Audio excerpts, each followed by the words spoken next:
So I've opened up another creative writing prompt collection. This one is once again 50 entries, but it's from an article called 1200 Creative Writing Prompts.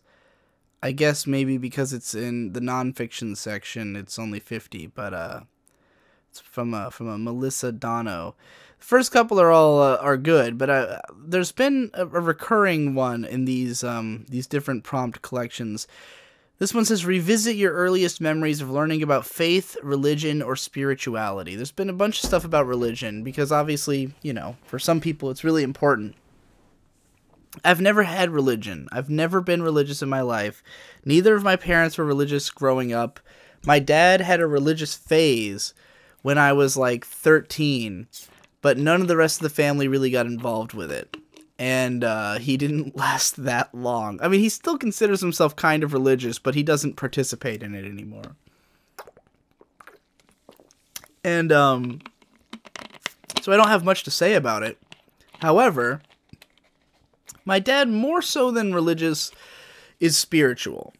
He's very much someone who believes in there being a greater power in the universe and a sort of energy that flows through all things that you can communicate with. My dad is a very passionate believer in The Secret, the book The Secret, which also has a movie, that is sort of infamous. Like, if you bring it up to most people, they will laugh at it and clown on it. And a lot of that is because the way it's presented is terrible. Like, it's presented as, like, a magic trick that can get you anything. The idea of The Secret is that there's this unifying energy in the universe and like a karmic system where when you put ideas into the universe is shaped to those ideas. And when I put it like that, it actually sounds like you can imagine how that makes sense. Like, you know, if you are constantly thinking about how you want to become a great writer, you will probably become a great writer. Like, you might be more encouraged to do so. But the idea of it is that you are so willingly believing in this, like you commit so much of your faith to the idea that it will happen, and like there's people in the movie version like giving testimonials about how like, oh, you know, I had all these bills stacking up and I used a secret and now I don't have bills anymore. They just stopped coming. I'm like, what the fuck are you talking about? That's retarded and impossible. The real point of The Secret, like the way it works as a self-help thing is, yeah, if you decide you want the incredibly mundane things that you probably want in your life, you are more likely to work towards them and do things that will make them happen. But like the idea, the way that it stops itself from being disproven is that if you want something really bad, but you don't actually convince yourself, then you won't get it. Like my dad buys lottery tickets anytime there's a big lottery. And every time he does one, he talks about how he's putting all of his faith in the universe, that it's going to return him a win. But then he never wins. And of course it's because he doesn't actually think he can. He cannot surrender to the belief strongly enough. But, I mean, there's plenty of crazy people out there who have surrendered to a belief completely, and it has not made it come true. You know, like, that is not a thing that is just happening out there. Like, I think you can empirically prove that there are people who full-heartedly believe in something that will not become true. You know, that they think will. But anyways, my dad is a big believer in The Secret.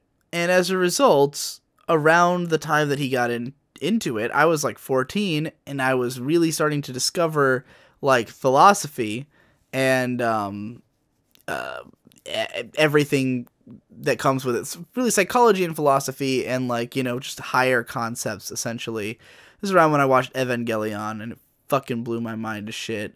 But like one of the things I had read, this is pre-Ava, was a book called The Celestine Prophecy that my dad was really into. The Celestine Prophecy is an especially goofy-ass book. Like, it's even goofier than The Secret, and it's like, it's a fictional story that's, like, supposed to be couched in this belief system. Like, basically, this guy wrote, like, a shitty suspense novel that is meant to explain the ideas, but like his spiritual concepts.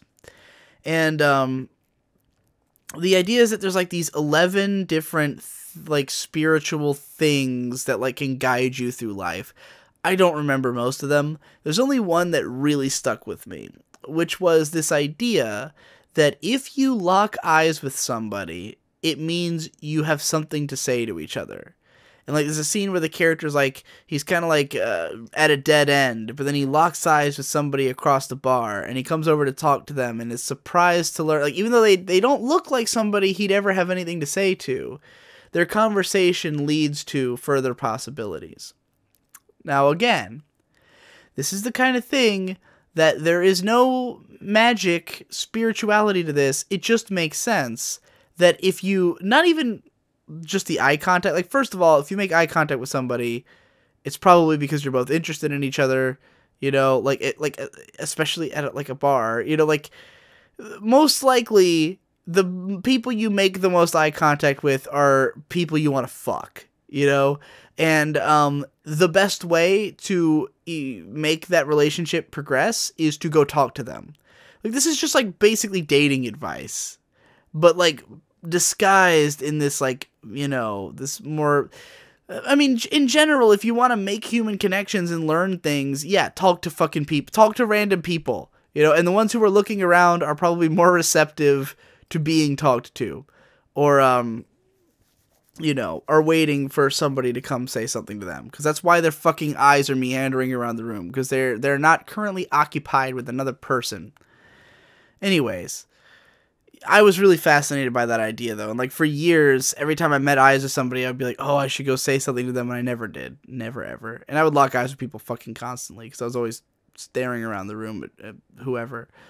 But, like, that's the closest I've ever had to, like, spiritual beliefs, was, like, kind of thinking this whole universe shit kind of made sense, like, there's being this energy in the universe that you could control.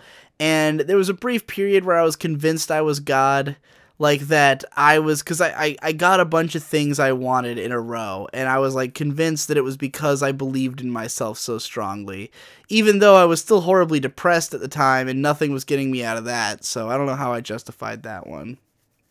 That's about it about spiritual beliefs, though. It's not a whole long story I got for that.